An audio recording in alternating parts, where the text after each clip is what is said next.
ಆಮೇಲೆ ಇನ್ನೊಂದು ಏನಂದರೆ IVF ಮಾಡಿಕೊಂಡ್ರೆ ಬರೀ ಟ್ವಿನ್ಸೇ ಆಗ್ತಾರೆ, ಕೆಲವೊಂದು ಸರಿ ಮಕ್ಕಳು ನಾರ್ಮಲ್ ಆಗಿರಲ್ಲ ಅನ್ನೋದು ಕೇಳಿದ್ದೀವಿ, ಅದು ಎಷ್ಟು ನಿಜ?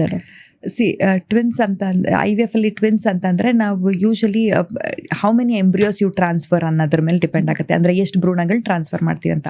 ಒಂದೇ ಭ್ರೂಣ ಟ್ರಾನ್ಸ್ಫರ್ ಮಾಡಿದರೆ ಸಿಂಗಲ್ ಮಗು ಆಗುತ್ತೆ. 2 ಭ್ರೂಣ ಟ್ರಾನ್ಸ್ಫರ್ ಮಾಡಿದ್ರೂ ಒಂದೊಂದ್ಸತಿ ಒಂದು ಬೆಳೆಯಲ್ಲ, ಒಂದು ಮಾತ್ರ ಬೆಳೆಯುತ್ತೆ, ಒಂದೊಂದ್ಸತಿ 2 ಬೆಳೆಯುತ್ತೆ.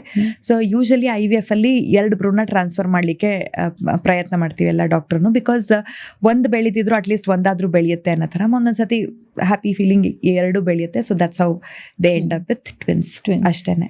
ಆ್ಯಂಡ್ ಈ IVF ಮಕ್ಕಳು ನಾರ್ಮಲ್ ಇರ್ತಾರಾ ಇಲ್ವಾ ಅನ್ನೋದ್ರ ಮೇಲೆ ಇದು ಮಾಡಿದ್ರೆ, I have to quote studies.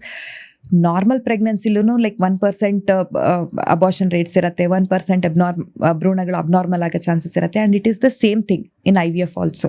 There is no difference. IVF ಮಕ್ಕಳು ನಾರ್ಮಲ್ ಮಕ್ಕಳು ಅಷ್ಟೇ, ಅವರು ನಾರ್ಮಲ್ ಇರ್ತಾರೆ. So there is no difference for them. ಇನ್ನೊಂದು ಬಿಗ್ ಡೌಟ್ ಅಂದರೆ ಕೆಲವ್ರು ಮಲ್ಕೊಳ್ಳೋ ಪೊಸಿಷನ್, ಹೀಗೆ ಮಲ್ಕೊಳ್ಳೋದು, ಹಿಂಗೆ ಮಲ್ಕೊಂಡ್ರೆ ಈ ಅಂಬ್ಲಿಕಲ್ ಕಾರ್ಡ್ ಸುತ್ಕೊಳ್ಳುತ್ತೆ ಮಗುಗೆ ಅಂತೆಲ್ಲ ಹೇಳ್ತಾರೆ.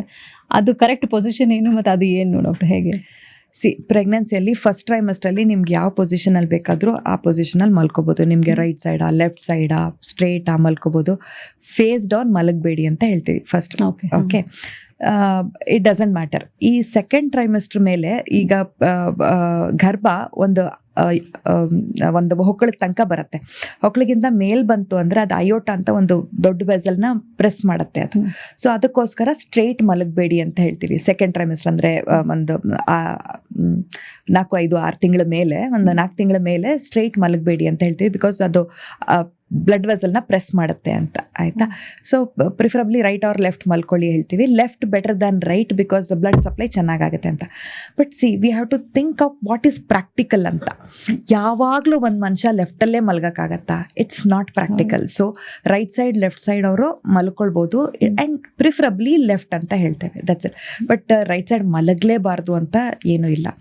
ಆ್ಯಂಡ್ ಇನ್ನೊಂದಿದೆ, ಮಲಗಿದಾಗ ಅವರು ಎದ್ಬಿಟ್ಟು ದೆನ್ ಸೈಡ್ ಚೇಂಜ್ ಮಾಡಿಬಿಟ್ಟು ಮಲ್ಕೋಬೇಕು. ಹಂಗೆ ತಿರುಗ್ಬಿಟ್ರೆ ಕರಳು ಸುತ್ಕೊಂಡ್ಬಿಡುತ್ತೆ ಅಂತ.